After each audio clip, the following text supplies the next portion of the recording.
The house was quiet, almost too quiet for Sarah Whitaker's liking. It was a late Thursday evening when she returned home after a long day at work. The sun had dipped behind the horizon, leaving only the faint glow of streetlights outside. She carried a bag of groceries, her heels clicking softly on the hardwood floors as she entered the kitchen. She had expected to find her husband, Greg, sitting at the kitchen table, sipping on a cup of coffee, his usual routine after finishing work early. But tonight, he wasn't there. A sense of unease washed over Sarah. She had been married to Greg for 8 years, and in all that time, he had always been the man she could depend on. He was charming, successful, and above all, loyal.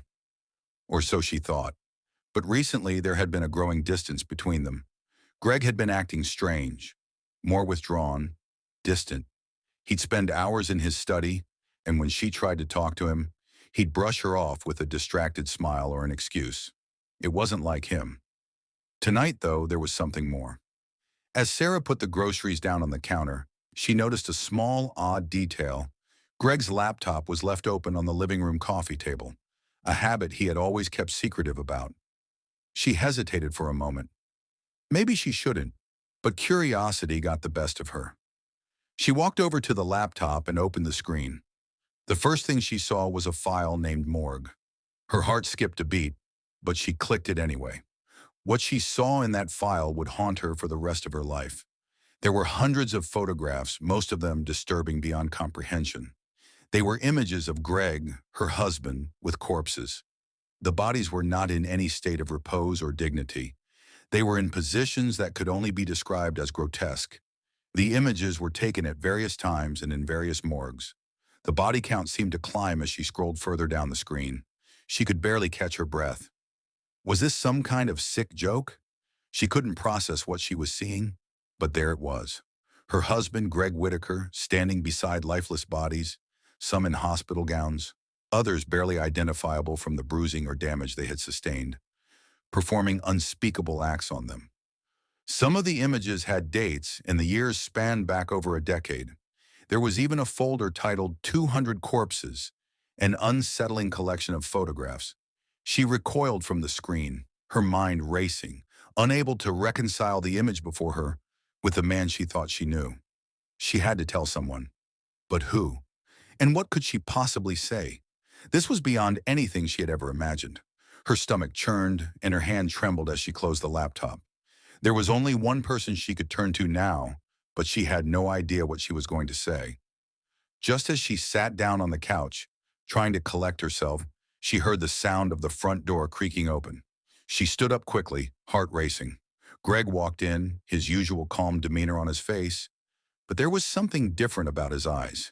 He didn't see the laptop, but Sarah knew he would. The tension in the room was suffocating, and Sarah's mind was a whirlwind of questions, fear, and disbelief. Greg smiled at her, unaware of the bombshell she had just uncovered. "Hey, honey, you're home early," he said, almost too casually. Sarah didn't answer right away. She just stood there staring at him. Her mind raced and her lips trembled. "Greg, what is this?" she finally asked, her voice breaking the silence. "What is all of this?" Greg's smile faltered. He could see the fear and confusion in her eyes, but he didn't know how to respond. He had always been good at hiding his secrets, but it seemed as if Sarah had stumbled upon one of the darkest truths of all. The atmosphere between them shifted, and it felt as though the very ground they stood on had cracked open. "What are you talking about?" Greg asked, trying to act normal, but there was a glimmer of panic in his eyes now. Sarah took a deep breath. She wasn't sure if she was ready for the conversation that would follow, but one thing was certain. She could never look at him the same way again. "I found your files," she whispered, barely able to say the words. "The photographs, the bodies. Why, Greg? Why?" The color drained from Greg's face. He looked around, almost as if searching for a way out. But it was too late. The truth had already begun to surface, and Sarah knew that nothing would ever be the same again. The sound of sirens echoed faintly from outside. Sarah's mind was now a whirlwind of horror, disbelief, and a sense of impending doom. Little did she know, this was just the beginning of a journey that would unravel secrets so dark they would make her question everything she thought she knew about the man she had married. Greg stood there frozen. The silence between him and Sarah was suffocating. the weight of her discovery heavy in the air. For a long moment, he didn't say anything, just staring at her, as if he could will her to forget what she had seen. But Sarah was not the type of woman to back down. Not now. Not when she had uncovered something so horrifically unsettling. "Why, Greg?" Sarah repeated, her voice shaking. How could you... how could you do this?" Greg opened his mouth, but the words didn't come. His mind was racing, trying to formulate an explanation, a lie, anything to make this all go away. But there was no easy answer. There was no excuse for what he had done. I never wanted you to find out," Greg finally said, his voice tight with a kind of desperation. He took a step closer to her, but Sarah took a step back. "Sarah, please, you don't understand. It's not what you think. Not what I think." Sarah scoffed, her face flushed with anger and confusion. "What am I supposed to think, Greg? I just saw you with dead bodies. Corpses. You've been doing God knows what with them. What could possibly explain that?" Greg ran his hand through his hair, pacing in the small space between the living room and the kitchen. His mind was working quickly, trying to come up with something that would make sense to her. But how could he explain it? How could he make her understand that this had become an addiction, something so deep that he had spiraled into a darkness he couldn't escape? "I didn't mean for it to get out of control," Greg muttered under his breath. "It started when I was younger, Sarah. I was curious, and then it turned into something I couldn't stop. I've been going to morgues for years, trying to feel something again. But it wasn't about the bodies themselves. It was about control, about feeling like I had power over something." Sarah's breath caught in her throat. "Control? You've been using dead bodies to feel powerful? You're sick, Greg." Her heart was pounding in her chest, the words barely able to escape her lips. She was torn between disgust, anger, and utter confusion. She couldn't comprehend what he was saying. This wasn't the man she had married. She had always believed in their love, in the life they had built together, but now it was all crumbling down around her piece by piece. Greg's eyes were wide, panic evident on his face. "I didn't want to hurt you. I swear I didn't want you to find out. It just happened." His hands trembled slightly as he ran them over his face. "It wasn't supposed to go this far, but I got addicted, Sarah. I couldn't stop. I'm I'm so sorry. Sorry?" Sarah's voice was sharp, her fury growing with each passing second. "Sorry for what? For destroying everything? For turning into some kind of monster?" Greg stopped pacing and turned to face her, his eyes pleading. "I didn't want this. I didn't want you to get hurt. I was going to stop, I swear. But you just found out too soon." He stepped closer again, but Sarah took another step back, her back hitting the wall. The last few words he had spoken hung in the air, unspoken truths swirling between them. Sarah could see the fear in his eyes, the desperation. He wasn't sorry for the horrors he had committed, not really. He was sorry that she had discovered his secret, the one thing he had kept hidden for so long, the one thing that would unravel everything they had built together. "I need to go to the police," Sarah whispered, more to herself than to him. She was shaking, her body still trying to process the reality of what she had just learned. "No!" Greg's voice was frantic now, and he rushed forward, grabbing her arm. "You can't. If you go to the police, I'll go to prison. I'll never see you again. Sarah, please, please don't do this." Sarah yanked her arm away from his grip, the fear of him, of what he was capable of, running through her veins. She had never been more terrified of him in her life. The man she loved was a stranger, a monster hiding behind a mask of normalcy. "I don't care anymore," Sarah said, her voice low but firm. "I can't live with someone like you. I can't even look at you." Greg's face crumpled, the facade of control cracking completely. "Please, Sarah, please don't leave me. You have to believe me. I didn't want any of this." But Sarah could see the darkness in his eyes now, the same darkness she had ignored for so long. It was there, staring at her, and it filled her with dread. She couldn't stay in a house built on lies, built on secrets that no one should ever have to endure. Without another word, she turned and walked out of the room, her heart breaking with every step. Greg watched her go, his world slipping further away with each passing second. He knew that whatever happened next, he had lost her for good.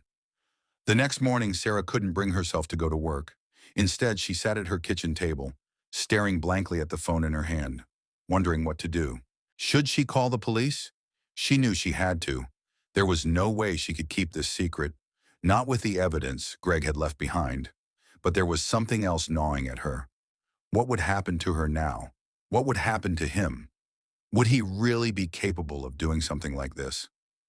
Her hands shook as she dialed the number, but before she could press send, the doorbell rang. Her heart skipped a beat as she stood up, unsure of what to expect. Would it be Greg, begging her to forgive him? Or was it something worse? When she opened the door, it wasn't Greg standing there. It was Detective Charles Avery, a seasoned investigator, known for his expertise in cases like the one Sarah had unknowingly become part of. "Ms. Whitaker?" Detective Avery asked in a calm but authoritative voice. "I need to talk to you about your husband." The terror in Sarah's chest intensified. She had no idea what kind of investigation she was about to be dragged into. But one thing was certain. The truth was finally coming to light, and it was far worse than she could have ever imagined. Sarah stood frozen in the doorway, the air thick with tension.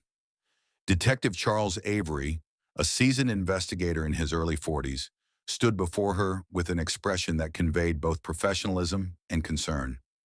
His eyes, sharp but kind, studied her for a moment before he spoke again.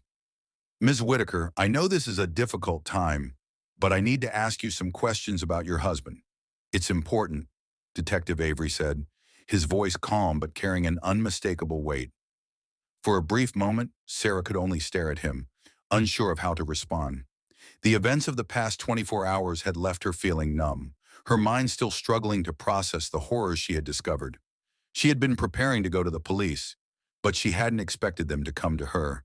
And yet, here was Detective Avery, with a sense of urgency in his demeanor that told her this wasn't a routine inquiry.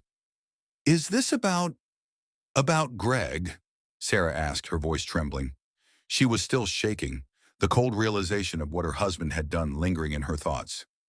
"Yes," Avery replied, stepping forward slightly. "We need to talk, Ms. Whitaker. May I come in?"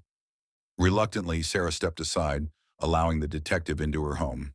She led him into the living room, her movements mechanical, as though she were on autopilot.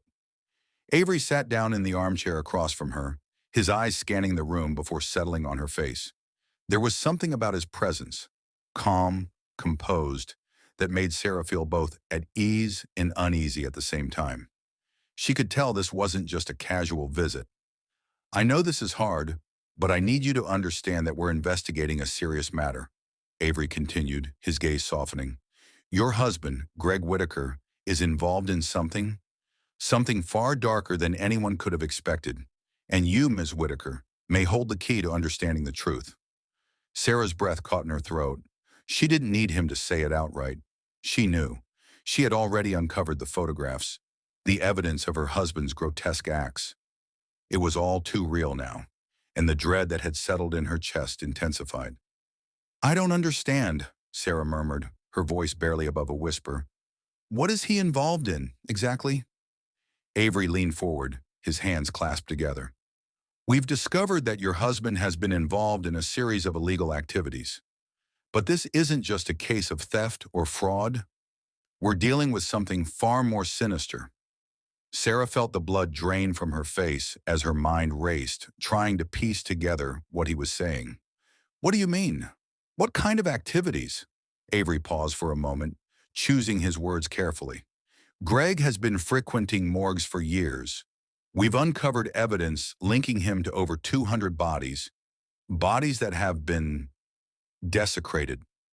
Sarah felt as though the floor had been ripped from under her. 200? She had seen the photographs, but hearing the number spoken aloud made it even more real, more monstrous. The images of Greg with the dead, the lifeless bodies, the sickening actions, they were now part of an investigation that was spiraling out of control. "Ms. Whitaker," Avery continued, his voice taking on a more solemn tone, "we believe Greg has been engaging in these activities for over a decade, possibly longer. He's been taking photographs, documenting everything. There are files, evidence, much of it on his personal computer. Sarah's stomach twisted as the realization hit her again. The files she had seen, the images she couldn't erase from her mind. Those were the very things Detective Avery was referring to.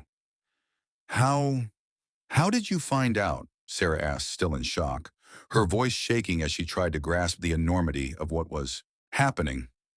Avery hesitated for a moment before answering. It wasn't easy. We've been investigating several missing persons cases in the area, and something about the cases didn't add up. There were bodies found in morgues that hadn't been identified, bodies that had been tampered with. The connection to your husband came after we ran some background checks. He worked as a morgue technician for several years before his current job. Sarah's mind was racing. She had known Greg worked at a hospital, but she had no idea of the details. No idea of what had been happening in the dark corners of the morgue where he had spent so many hours. The thought of it made her stomach churn. She had married a man who, for years, had hidden a monstrous secret. The man she thought she knew was nothing like the man in those photographs. "Detective, I found those files yesterday," Sarah said, her voice trembling with a mix of fear and revulsion. I, I saw the pictures, the bodies. I didn't know what to do. I wanted to call you, but Avery nodded, understanding her distress. "You did the right thing, Ms. Whitaker. I know this is a lot to process, but your cooperation is vital to the investigation. Your husband may be a suspect in far more than we initially thought. There are reports of similar incidents in other states, other hospitals. We're piecing it together now, but it looks like Greg Whitaker may be part of a much larger network, and we need your help to stop him." Sarah felt the room spin. A network? This wasn't just her husband. This was a far-reaching, horrific operation that stretched beyond what she could comprehend. She had no idea how deep this rabbit hole went, but the thought of it made her feel dizzy. "Are you telling me that Greg might not be acting alone?" Sarah asked, her voice barely above a whisper. "That's what we're trying to figure out," Avery replied. "We believe he may have been involved with other people, possibly even doctors or other medical staff who have helped him. But it's too early to tell. We're investigating all leads." Sarah was silent for a moment, the weight of everything settling on her shoulders. "What happens now?" she asked finally, her voice hoarse. "We'll need to search your home," Avery said, his tone matter of fact. "We'll also be collecting any other evidence you might have. The photographs, the computer files, any items that may help us build the case. If you're willing, we can go through everything together." Sarah nodded, feeling numb, her mind struggling to keep up with the gravity of the situation. This was real. This was no longer some dark nightmare. It was happening, and it was happening to her. Greg Whitaker, the man she had loved, had turned out to be someone entirely different. A man with a dark, twisted side that had been hiding in plain sight all along. As Detective Avery prepared to begin the investigation, Sarah's mind kept returning to one thought. How had she missed the signs? How had she lived with this monster for so long without suspecting a thing? But she didn't have time for those questions now. The truth was out, and the hunt for the full extent of Greg's crimes was just beginning. The following days were a blur. Sarah had never experienced anything like this before, and the days since Detective Avery's visit had been a whirlwind of police activity, interrogations, and unsettling revelations. The moment she had let him into her home, everything had shifted. There was no going back. The nightmare had begun, and there was no way to wake up from it. Detective Avery had been thorough, his questions direct and pointed. Sarah, still reeling from the discovery, had done her best to answer honestly, but it was hard to know what to say. She had been so caught off guard by everything that she wasn't sure where the truth began and where it ended. The police had scoured the house, going through every corner, every drawer, every file that Greg had ever touched. They had taken his laptop, his phone, and even gone through their personal belongings, searching for anything that might offer insight into the twisted world Greg had been living in. The thought of it all made Sarah feel as though she were living in someone else's life, a life she no longer recognized. Greg hadn't come home. After their confrontation, he had vanished, leaving only an eerie emptiness in his wake. Sarah knew he was likely on the run, trying to escape the consequences of his actions. but she also knew he would have to face the truth eventually. This wasn't something that could stay hidden forever. A week later, Detective Avery contacted Sarah again. He asked her to meet him at the police station. She drove there slowly, her hands clenched tightly on the steering wheel. She couldn't shake the feeling that the walls were closing in. What else had they found? What was happening now? When she entered the station, Avery was waiting for her in an interview room, his expression grave. As soon as she sat down, he spoke. "I'm afraid things are about to get worse," he said, his voice low but calm. "We've uncovered more evidence. It's not just Greg." Sarah's stomach churned. She had braced herself for bad news, but the words, "it's not just Greg," sent a shiver down her spine. What did he mean? "What do you mean it's not just Greg?" she asked, trying to steady her voice. Avery leaned forward, his eyes intense. "We've connected Greg to a larger operation. At first we thought he was working alone, but the more we dug, the more we realized he was part of something much bigger." Sarah's mind raced. A network? Was Greg working with others? She could barely grasp what Avery was saying. Her husband, the man she had trusted, had been part of a much more sinister group, and now the investigation was spreading to involve people she didn't even know. "What kind of operation?" she asked, her voice trembling. Avery looked at her for a moment, considering how much to reveal. Finally, he spoke. "We've traced the bodies back to several hospitals in different states. It appears that Greg had been working with other medical professionals, some of them doctors, even nurses, who would facilitate his access to the morgues. These people helped him move bodies, cover up the evidence, and sometimes even create the conditions necessary for his activities." Sarah felt as though the air had been knocked from her lungs. The notion that Greg wasn't acting alone had never really crossed her mind. She had imagined that the horror he had subjected her to was the result of a personal, individual sickness. But now she understood. It was part of something far darker. "Doctors? Nurses?" She repeated, her voice faint. "Are you saying that people in these hospitals were involved in this?" She couldn't finish the sentence. The words were too vile to speak. "Yes," Avery confirmed, nodding solemnly. "There were people who helped Greg, intentionally or not. Some may have been complicit, others may have been unaware of the full extent of what was happening. But right now our priority is finding Greg and stopping this network. We have reason to believe this is only the tip of the iceberg." Terror and disbelief rippled through Sarah. She had married a man who had engaged in these unthinkable acts, but now the truth was spreading. The network was larger, more expansive than anyone had realized. The scale of Greg's crimes was unimaginable. What other secrets had he kept hidden from her? What other horrors had he been involved in? Sarah closed her eyes, trying to block out the images of the photographs she had seen, the gruesome documentation of his actions. She wanted to forget. She wanted to erase it all from her mind, but the truth wouldn't let her. It was etched in her memory forever. "I don't know what to say," Sarah whispered, her voice strained. "I didn't know. I had no idea. How could I have?" Avery studied her, his gaze softening for just a moment. "I understand, Ms. Whitaker. No one could have known. Greg was very good at hiding his activities. But you've been through enough. You need to know the truth, no matter how ugly it is." Sarah nodded, her mind numb. The truth felt like a weight, pressing down on her chest, threatening to suffocate her. She had loved a man who had lived a double life, a man who was capable of unimaginable evil. "You're not alone in this," Avery continued. "We'll catch Greg, and we'll bring the others involved to justice. I know this is difficult, but you're doing the right thing by helping us." Sarah couldn't speak. She felt detached from herself, as though she were floating outside her own body, witnessing the events as if they were happening to someone else. But they weren't. This was her life now.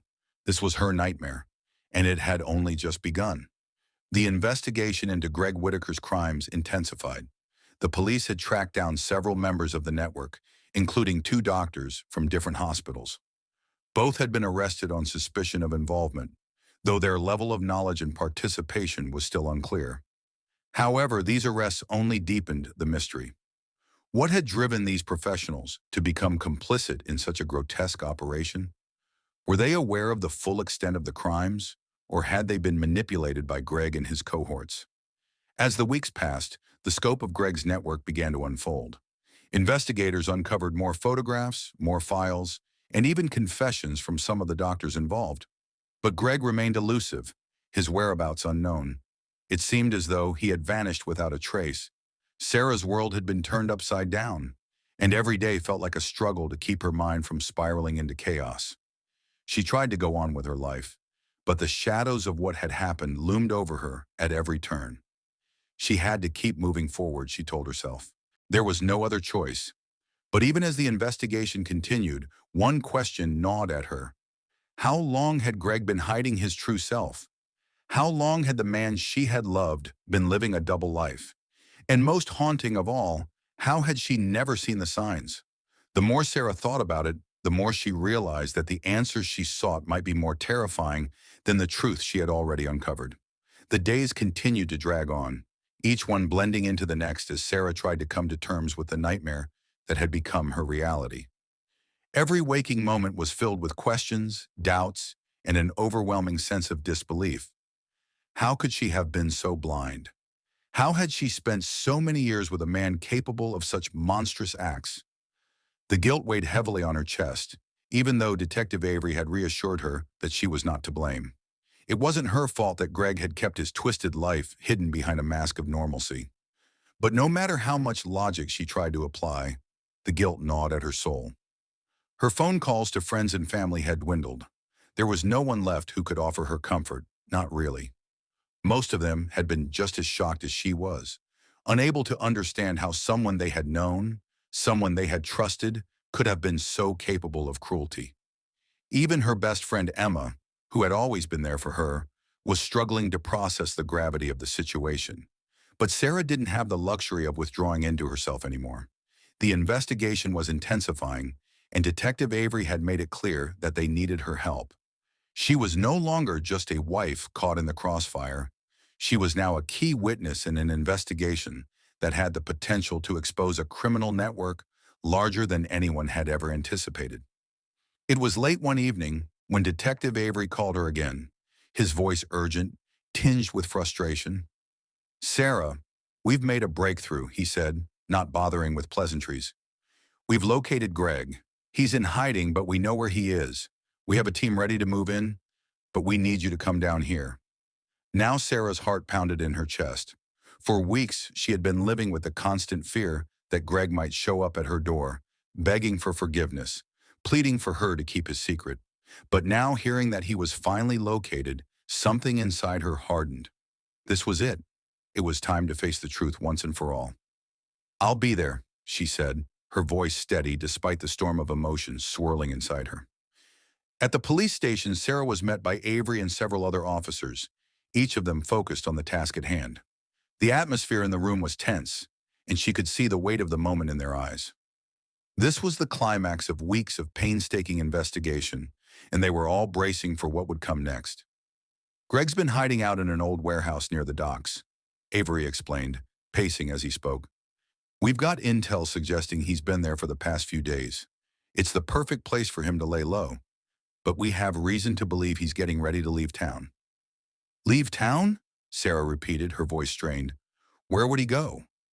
Avery stopped pacing and looked at her. "That's what we're trying to figure out. But we don't have much time. We need to move quickly, or he'll slip through our fingers again." Sarah nodded, though her heart was racing. She had never felt more afraid. But there was something else there, too. Something deeper. A strange sense of resolve had settled over her. She was done running from the truth. She needed to see this through, no matter how terrifying the outcome. The plan was simple. The police would surround the warehouse, and they would arrest Greg before he could escape. But as Sarah stood there, listening to the plan unfold, she couldn't shake the feeling that this wasn't just about bringing Greg to justice. This was about confronting everything she had tried so hard to ignore. The warehouse was dark and quiet when they arrived. Sarah felt a knot tighten in her stomach as they approached the building. She had seen so much already, too much, but she hadn't expected to feel this way. This was the moment of reckoning, the final confrontation with the man she had loved, the man she had once believed she knew. The team moved in quickly, surrounding the building and securing all exits. Avery signaled to Sarah to stay back, but she insisted on staying close. She had to see it for herself. She needed to understand what had driven Greg to commit these unspeakable acts. She needed closure, even if it came at the cost of her own sanity. They entered the warehouse cautiously, flashlights cutting through the darkness. The air smelled stale, damp, and cold. The building was filled with the eerie silence of abandonment, the perfect hideout for someone trying to disappear. As they made their way deeper inside, Sarah couldn't help but wonder, how had Greg lived here? How had he spent his days, hiding from the world while he continued his twisted obsession? Avery's voice broke through her thoughts, sharp and clear. This way. They moved into a large room at the back of the warehouse. The floor was littered with old boxes, discarded furniture, and piles of rotting material. It looked like an old storage area, left behind in haste. But it wasn't the clutter that caught Sarah's attention.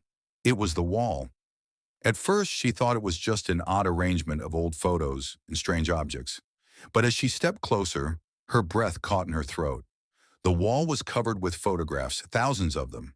They were of bodies, dead and decaying, each one more disturbing than the last. Some of the faces were familiar, faces she had seen in the photographs Greg had kept hidden from her. Others were people she didn't recognize at all, their identities unknown, their lives stolen. There were files, too, detailed records of each victim. The names, the dates, the locations, everything.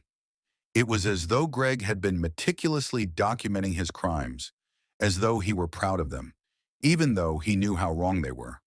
The walls of the room were plastered with evidence of his depravity, his obsession, his need to control the dead. Avery stepped forward, his expression grim as he surveyed the room. "We've found what we need, Sarah. We've got everything. Greg can't hide anymore." Sarah stood frozen, unable to tear her eyes away from the wall. The photographs seemed to blur together, but one thing was clear. This was the monster Greg had become. The man she had married had turned into something unrecognizable, something inhuman. She wanted to look away, but she couldn't. This was the truth, and she had to face it, no matter how horrific it was. And then, through the silence, came a sound. Footsteps, slow, deliberate, too familiar. Sarah's heart leaped into her throat. Greg. He was here, in the very place that had housed his secrets, his dark world. He had returned. The final confrontation was at hand. The end of the nightmare was drawing near. The moment the sound of footsteps reached Sarah's ears, everything around her seemed to freeze. It was as if time had stopped, and for the briefest second, she couldn't breathe. Every cell in her body screamed at her to turn and run, but her legs remained glued to the spot. Her eyes, wide with terror, were fixed on the shadow in the doorway that was slowly growing clearer. Greg. He stood in the doorway of the room, his eyes hollow, almost lifeless. His face was gaunt, thinner than she remembered, but it was unmistakably his.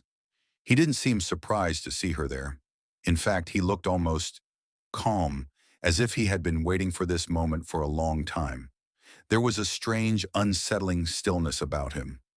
"Sarah," he said, his voice almost soft, as if they were still in the comfort of their home, having a conversation over dinner. There was no urgency, no fear, just a chilling calmness. She could barely bring herself to speak. Her throat was dry, and the words felt stuck, lodged deep in her chest. But she had to speak. She had to face him. He had to hear what she had to say. "You," she swallowed hard, her voice shaking. "You did this. All of this. You destroyed everything. You killed people. You." Greg didn't let her finish. He stepped into the room, the door creaking shut behind him, sealing them in this dark, decrepit space. He was getting closer, moving slowly, almost deliberately. Sarah took a step back, but her feet felt like lead. Detective Avery was a few steps behind her, his hand on his gun, his eyes never leaving Greg. "You never understood, did you, Sarah?" Greg said, his voice eerily calm. "You couldn't understand what I was doing.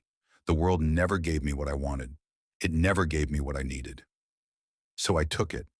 The words stung, like a slap to the face. Sarah's mind was a whirlwind of thoughts and emotions, But the one thing that kept repeating over and over was, how could he say that so casually? What the hell are you talking about? She managed to say, her voice cracking. You killed innocent people. Hundreds of them. You violated their bodies. How could you? How could you do that? Greg's eyes flashed, almost as if he were amused. Innocent? They were just shells. Nothing more than lifeless meat. I gave them what they could never have. I took what I wanted because I could. And I needed you to understand. I needed you to see. See? Sarah whispered, barely able to process the horror. See what? I was never yours to understand, Greg said, his voice still eerily calm. I never asked for your forgiveness, and I never needed it. All I ever wanted was control. Control over my own life, over death, over everything that was ever taken from me. The horror of his words sank in slowly, like poison spreading through her veins. This wasn't just about the victims. This wasn't just about the grotesque acts he had committed. It was about him and his utter detachment from the reality of what he had done. I trusted you, Sarah managed to say, her voice breaking as she stepped toward him. She didn't care anymore. She couldn't. I loved you. I thought you were someone I could build a life with. Greg took a step closer to her, his eyes cold and distant, like a predator with no remorse. You were my wife, Sarah. That's all. You were a tool, just like everyone else in my life. She felt as though she had been slapped in the face. The man she had loved, the man she had thought was kind, if a bit quiet, had never loved her. Not really. To him, she was just a means to an end, a part of the mask he had worn to fit into the world, to hide his true nature. Behind her, she heard Detective Avery shift, preparing to take action. His voice, low and firm, broke through the tension in the air. Greg Whitaker, you are under arrest for the murder and desecration of over 200 bodies, among other charges. You're not going anywhere. Greg turned his cold gaze toward the detective, and for the first time, Sarah saw a flash of something dangerous in his eyes. It was fleeting, but it was there. He didn't plan to give up easily. With a sudden motion, Greg lunged to the side, knocking over a pile of boxes. In the split second that followed, he reached for something in the darkness. A knife, its blade glinting faintly in the dim light. The room erupted into chaos. Get down, Avery shouted, pulling Sarah behind him, his hand firm on her shoulder. She stumbled, disoriented, her mind racing. Greg was charging toward them, his movements erratic as though the last shred of sanity had finally snapped. His eyes were wild now, frantic with desperation. He was no longer the calm, composed man Sarah had once known. He was a cornered animal, ready to fight for his freedom, no matter the cost. Avery reacted instantly. His hand was on his gun, drawing it in one fluid motion as he pushed Sarah back further. Stay down. The crack of a gunshot rang through the warehouse. Greg staggered backward, a grunt escaping his lips as the bullet hit his side. He dropped to his knees, the knife clattering to the floor beside him. He didn't scream, didn't fight it. He simply stared at the ground, as though the pain didn't matter. Avery approached cautiously, his gun still drawn. Stay right there, Greg. Don't move. Greg's breathing was labored, his body trembling, but his expression was unreadable. I knew this day would come, he said, his voice low, almost defeated. But you'll never understand, Sarah. You'll never understand why. Sarah stood frozen, her heart pounding in her chest. The man she had loved, the man she had trusted, was now nothing more than a broken shell of a human being. The monster was still inside him, lurking beneath the surface, but there was no escaping the consequences now. His time had come. Avery knelt beside him, cuffing Greg's hands behind his back as he took a deep breath. It's over, Greg. You're going to pay for what you've done. As the officers moved in, Greg was led away, his expression vacant, the weight of his actions finally catching up with him. Sarah watched as he was taken, her stomach turning with disgust and sorrow. The man she had once called her husband was gone, replaced by a stranger, a monster who had been hiding in plain sight all along. She turned away from the scene, feeling the crushing weight of everything she had learned. It was finally over. Greg was in custody, and the truth had come to light. But the scars, the emotional wreckage, would remain with her forever. She could never erase the images of what he had done, never forget the person he had become. But as the officers led Greg away, Sarah realized something. She was free, free from the lies, free from the darkness that had consumed her life. And though the road ahead would be long, Sarah knew that it was the first step toward healing. The days after Greg's arrest were a blur for Sarah. The whole world seemed to move around her in slow motion, like the last lingering echo of a nightmare that wouldn't quite fade. As the case made headlines, Sarah's life, once private and mundane, was now fodder for sensational news stories, each headline more twisted than the last. Wife of corpse killer speaks out. Medical professionals involved in macabre scheme. Whitaker's wife, a victim or an accomplice? The media painted her with the same brush they had painted Greg. Guilt by association. The images of her face on television screens, her name splashed across every news outlet, felt like the final violation, the last blow to her already shattered existence. She tried to ignore the noise. She tried to focus on the important things, the investigation, the trial, the slow unraveling of her life. But it was hard. The whispers from neighbors, the cold stares from people who once smiled at her in the grocery store, the questions from family members who didn't know how to handle the truth. All of it felt suffocating. She had become a pariah in her own life. But no matter how hard she tried to escape it, she couldn't forget the truth. The truth about Greg. The truth about what he had done. What they had done.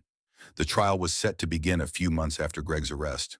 The prosecution had a mountain of evidence against him. Photographs, autopsy reports, testimonies from the medical professionals involved, and of course, Sarah's own testimony. She had agreed to testify, but every time she thought about stepping into that courtroom, her stomach churned. How could she face him again?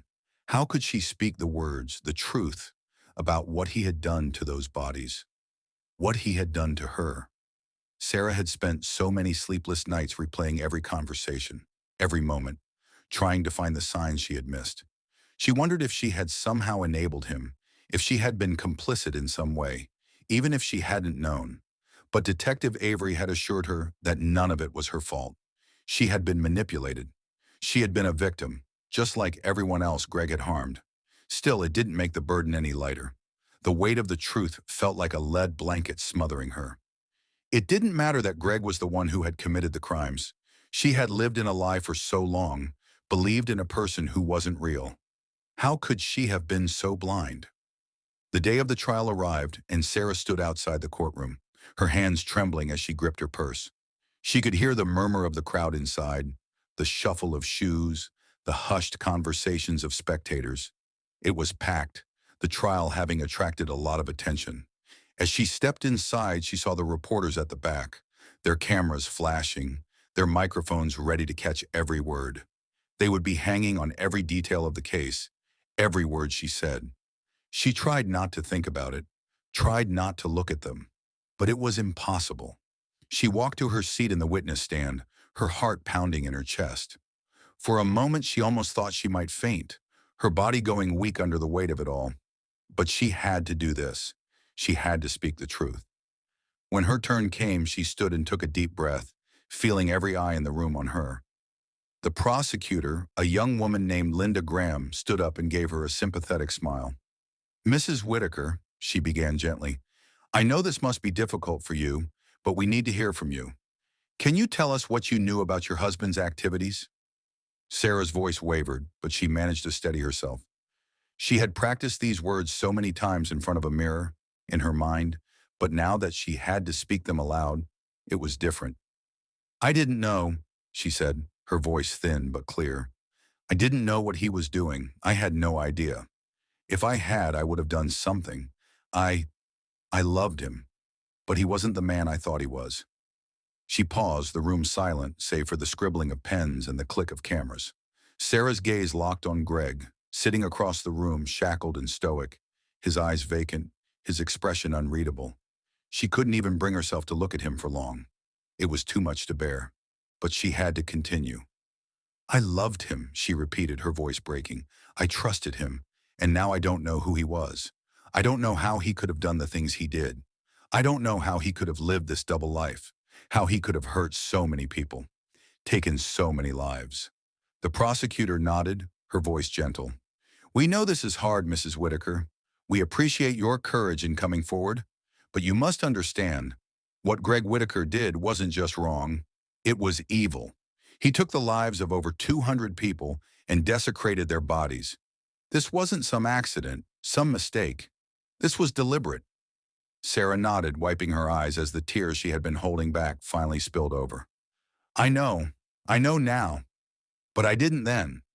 I didn't know until it was too late. The prosecutor paused, giving her a moment to compose herself. And how did you find out? How did you learn the truth? Sarah took a deep breath, trying to steady her emotions. I found photographs, files.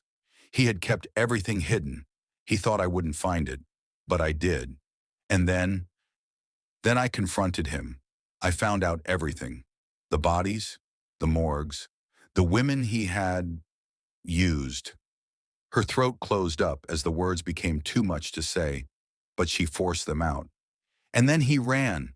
He left me, but he didn't get away. The room was silent. Sarah's voice faltered as she finished her testimony, but she knew she had said what needed to be said. She had done what was required of her, even if it had cost her more than she could bear. Months later, Greg was sentenced to life in prison without the possibility of parole. The evidence against him had been overwhelming, and the impact of his crimes rippled through the medical community, the families of his victims, and those who had known him. The trial had been grueling for everyone involved, but Sarah had endured it, and she had emerged, though broken, with the truth finally exposed. The media frenzy died down, and slowly the world moved on. But Sarah was left to pick up the pieces of her life. The scars wouldn't disappear, but with time they began to fade into something more manageable. She started therapy, took long walks in the quiet mornings, and began to rebuild her sense of self. She couldn't erase what had happened, but she could learn to live with it. She could reclaim her future, even if it was a future forever shaped by the past. In the end, the truth had set her free. But freedom, she realized, wasn't always the same as peace.